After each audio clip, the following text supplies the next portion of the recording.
रखकर जला दी है।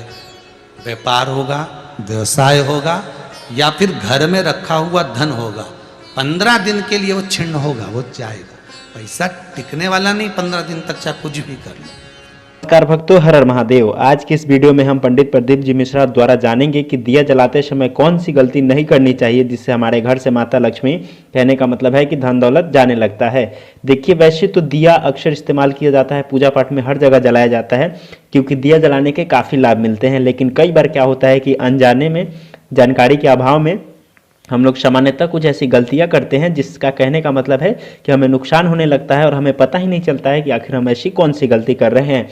तो आज की इस वीडियो में पंडित प्रदीप जी मिश्रा दिया जलाने से लेकर काफ़ी महत्वपूर्ण बात बता रहे हैं, काफ़ी सामान्य गलती के बारे में बता रहे हैं जो हमें से बहुत लोग करते हैं, जिसके कारण क्या होता है कि हमारे घर से लक्ष्मी चली जाती है, लक्ष्मी रुष्ट हो जाती हैं। कहने का मतलब है कि हमारे घर से धन दौलत कम होने लगता है। आज की इस वीडियो में पंडित प्रदीप जी मिश्रा ने बताया है कि हमें वो कौन सी गलती है जिसे नहीं करनी चाहिए, क्योंकि वो करने से हमें, जैसा कि मैंने बताया, हमारे घर से लक्ष्मी चली जाती है। जो भी हम काम करते हैं उससे हम घाटे में जाते हैं। कहने का मतलब है कि किसी भी काम का लाभ हमें नहीं मिल पाता है। तो इसीलिए आज की इस कथा में पंडित प्रदीप जी मिश्रा द्वारा बताए गए दिए से जुड़े बताए गए बात को आप ध्यान से सुने।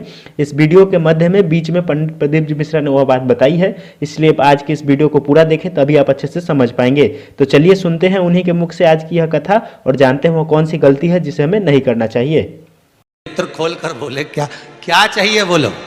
देखिए संबोधन, गरुण घंटी क्यों बजाई जाती है, मंदिर में घंटी क्यों बजाई जाती है, घंटाल क्यों बजाया जाता है, ताली क्यों बजाई जाती है मंदिर के अंदर, कारण क्या है। शंकर के मंदिर में घंटी क्यों बजाई जाती है, शंकर के मंदिर में उस घंटी को क्यों बजाया जाता है, ताली का नाद क्यों करा जाता है, शिव मंदिर में किस लिए करा जाता है। तो लिंग पुराण कहती है कि मंदिर के अंदर या घर के अंदर आप गरुण घंटी जब बजाते हो, घंटी का नाद जब करते हो, तो शिव महापुराण की कथा और लिंग पुराण की कथा, विष्णु पुराण की कथा कहती है मात्र घंटी का नाद कर देने से जितने भूमि पर तीर्थ हैं, जितने साधक साधना कर रहे होते हैं, जितने तपी तप कर रहे होते हैं, जितनी पवित्र नारी स्त्री पतिव्रता धर्म का पालन कर रही होती है, जितने दान पुण्य स्मरण हो रहे होते हैं, उस समय पर जिस समय तुमने घंटी बजाई है, उस पल वो सारे पुण्य घंटी का नाद करते से तुम्हारे खाते में आ जाते हैं। मात्र घंटी का नाद कर देंगे।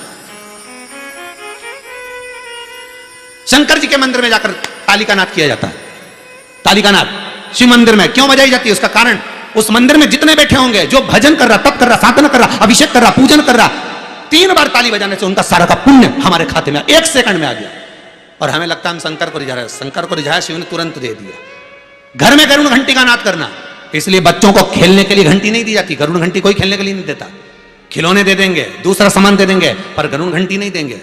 क्यों नहीं देते, क्योंकि गरुण घंटी का जब नाद करा जाता है तो सबका पुण्य हमारे खाते में आ जाता है। कोई साधारण घंटी बजाना, पूजन के समय पर, स्मरण के समय पर, भजन के, इसलिए घंटी भी हर कभी नहीं बजाई जाती, समय समय पर। और आपसे भी निवेदन है, मंदिर में भी जाओ ना तो घंटी का नाद करो तो बड़े प्रेम से करो। ऐसा नहीं कि तुम लेट बजाए जाओ बजाए जाओ बजाए जाओ, ऐसा ही नहीं कि लटकी है तो बजाए जाओ। क्या मतलब, वो घंटी को बजाने के लिए आएगी?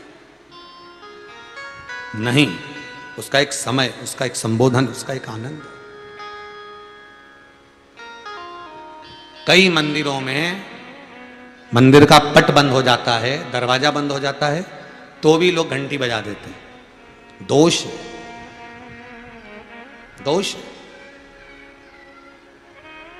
भगवान अगर मंदिर में सो रहे हैं, लिखा हुआ है मंदिर के खुलने का समय इतनी बजे से इतनी बजे तक, मंदिर बंद है तो घंटी नहीं बजना चाहिए। जिस जगह पर ब्राह्मण विद्वान हैं, साधक हैं, संत हैं, साधु हैं, मंदिर अगर बंद होता है तो उसके साथ में घंटी के नीचे के भाग को रस्सी से ऊपर बांध दिया जाता है जिससे बजे ना। क्यों? कहते हैं अगर भगवान अगर विश्राम कर रहे हैं, सो रहे हैं, निंद्रावश हैं या पट बंद है, उस समय पट बंद का समय है और घंटी का अगर नाद हो जाए तो कहते हैं 11 ब्राह्मण के भूखे रहने का दोष लग जाता है जीव को, मात्र घंटी बजा देने पर, अगर भगवान विश्राम कर रहे हैं।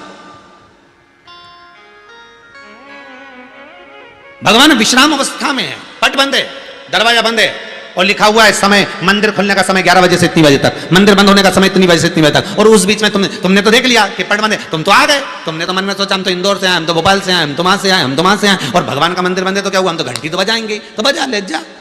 11 ब्राह्मण भूखे रहने का दोष तुम्हारे खाते में। कितना सुंदर कहा है।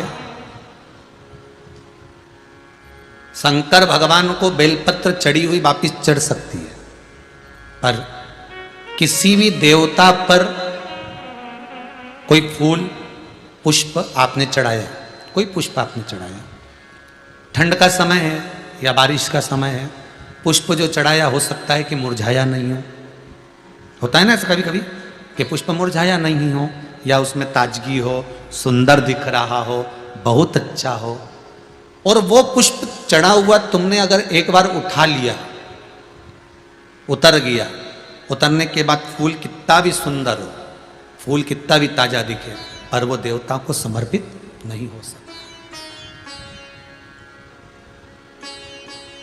भले उसमें सुंदरता है।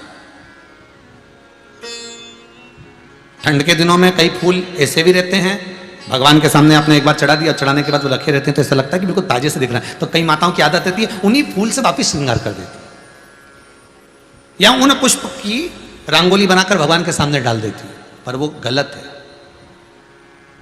वो गलत है।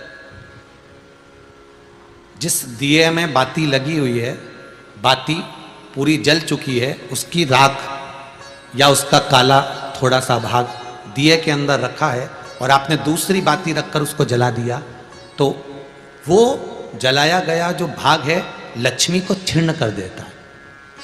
15 दिन तक व्यापार ठीक नहीं चल सकता। एक बार प्रैक्टिकल करके देखना।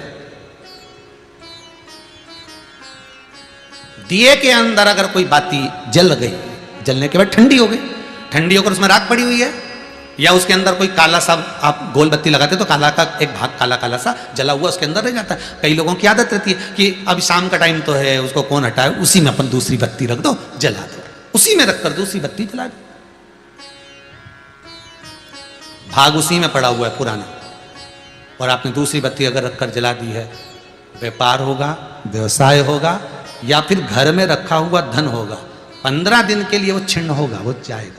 पैसा टिकने वाला नहीं 15 दिन तक, चाहे कुछ भी कर लो, ठीक नहीं चल सकता व्यापार। तुम कितना भी दम लगा लो। कई लोग कहते भी होंगे कि हमारी दुकान तो 8 दिन तो अच्छी चलती है, 8 दिन के बाद नए क्या हो जाता है, 15 दिन अच्छी चलती, 15 दिन के बाद नया जाने क्या हो जाता है। तो उसमें गलती ढूंढो कि हम गलती क्या कर रहे हैं। नहीं तो व्यापार तो अच्छा चल रहा है, ग्राहक भी आ रहे हैं, सब कुछ होता है। जब 15 दिन ग्राहक आते हैं तो 15 दिन क्यों नहीं आते, 8 दिन ग्राहक आते हैं तो 8 दिन क्यों नहीं आते, उसके पीछे तुम्हारा कोई कारण होगा। फिर अपनी गलती को ढूंढो कि हमारी गलती क्या बोले।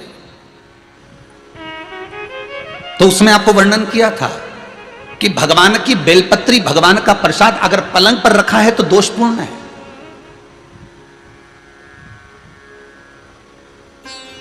वो दोषपूर्ण है।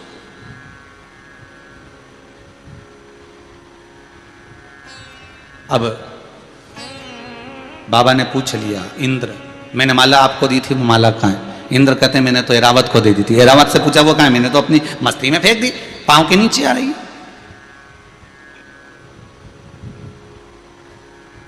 मैं तुझे श्राप देता हूं इंद्र, तो तेरी सत्ता के विमुख होगा।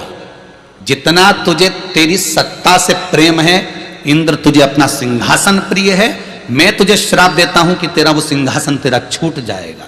माला का अंतर देखिए, जिस माला को आप लेकर बड़े खुश होते हो, वो माला अगर सही जगह नहीं जाती, जिस भगवान की बेलपत्री को लेकर आप खुश होते हो वो बेलपत्री सही जगह नहीं जाती, जिस प्रसाद को लेकर आप खुश होते हो वो प्रसाद अगर सही जगह नहीं जाता तो उसका फल क्या भोगना पड़ता है वो देखिएगा।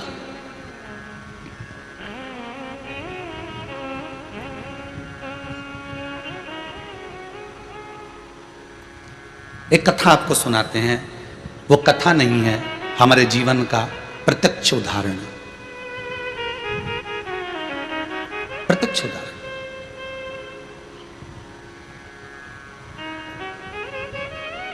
भवानी मंडी में भंवरलाल जी शर्मा रहते हैं, शायद वो कथा सुन रहे होंगे।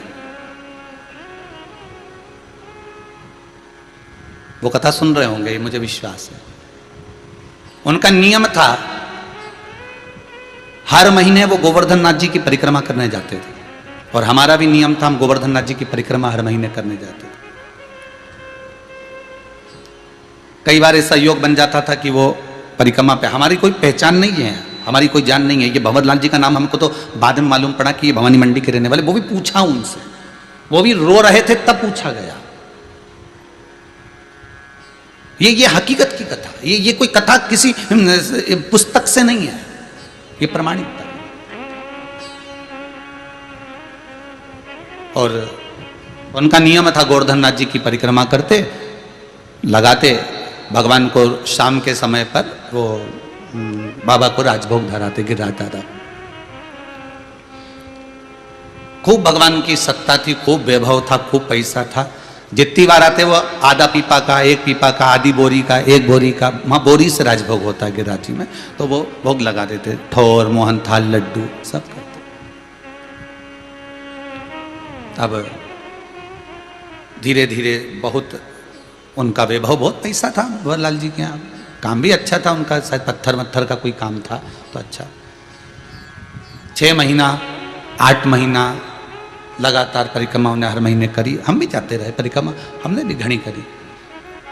तो धीरे धीरे व्यापार उनका थोड़ा कम हुआ, जो उनका पत्थर का काम था वो धीरे धीरे एक जगह का कहीं बंद हो गया, दूसरी जगह का भी बंद हो गया, तीसरी जगह का भी बंद हो गया, बड़े दुखी हो गए।